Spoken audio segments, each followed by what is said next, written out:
కేసీఆర్కు సిట్ నోటీసులు. ఎన్ని రోజులు పెడతారో ఈ కథ, ఇంకొక 2 ఏళ్ళు కొనసాగుతాయి. కేసీఆర్ గారు ఏమన్నా ఆయనకు నోటీసులు ఇచ్చి అలా విచారణకు రమ్మంటే నేను రాలేను, నేను మున్సిపల్ ఎన్నికల్లో ఇవాళ చివరి తేదీ, నామినేషన్ల చివరి తేదీ, నేను బిజీగా ఉన్నా కాబట్టి రాలేనని ఆయన సమాధానం. మీరు దయదలిస్తే మేము ఎక్కడ రామంటే అక్కడికి వచ్చి చేసుకుంటాం అని చెప్పి మళ్ళీ రిక్వెస్ట్. ఆయన్నేమో ఒకసారి చూస్తుంది అనేటువంటి ఆయన. ఏం డ్రామా ఇదంతా. నేను ఈ రోజు కూడా చెప్తా ఉన్నా ముఖ్యమంత్రి రేవంత్ రెడ్డి గారు, నీకు దమ్ము ఉంటే నువ్వు మొనగానివైతే ఈ కుటుంబాన్ని అరెస్ట్ చేసుద్దాం. ఎవరి కోసం ఆడుతున్నావు ఈ డ్రామా?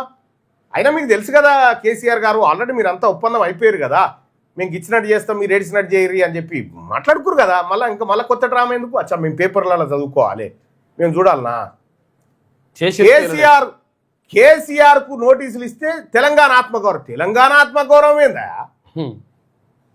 తెలంగాణ ఆత్మగౌరవం కనిపించలేదా? తెలంగాణ రాష్ట్ర సమితిని తీసేసి భారత రాష్ట్ర సమితి చేసినప్పుడు భారత ఆత్మగౌరవం అని రాయాలి.